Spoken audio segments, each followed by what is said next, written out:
Suasana lokasi pernikahan Hyun Bin dan Son Ye Jin dekat Gunung Aca dengan pemandangan Sungai Han. Pasangan Hyun Bin dan Son Ye Jin bakal menikah hari Kamis 31 Maret 2022.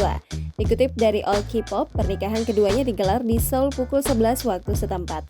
Upacara pernikahan Hyun Bin dan Son Ye Jin dilangsungkan di Aston House Grand Walker Hill Hotel. Aston House merupakan lokasi yang tepat untuk melangsungkan upacara pernikahan. Lantaran ia memiliki taman yang terpisah dari bangunan utama hotel dan dekat dengan Gunung Aca, sehingga menciptakan suasana yang asri serta privasi Hyun Bin dan Son Ye Jin terjaga. Selain itu, Aston House adalah rumah mewah yang dikelilingi hutan. Pilihan Hyun Bin dan Son Ye Jin adalah lokasi yang tepat untuk mengadakan pesta secara tertutup. Lokasi pernikahan keduanya juga berada di dekat Sungai Han yang menjadi pemandangan.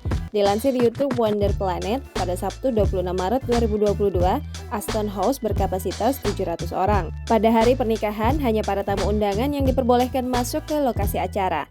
Tak sampai di situ, Aston House menjadi villa yang paling mewah dan mahal di Grand Walker Hill Hotel.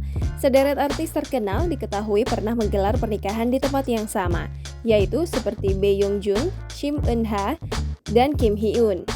Biaya hunian di Aston House mencapai sekitar 172 juta per malam, termasuk makan untuk 10 orang. Lantas, Hyun Bin diperkirakan menghabiskan biaya 10 kali lipat untuk menggelar acara pernikahan. Lokasi upacara pernikahan Hyun Bin dan Son Ye Jin berada di ruang terbuka. Ternyata lokasi pernikahan itu sangat dekat dengan rumah baru mereka. Jangan lupa subscribe, share, komen, dan like ya!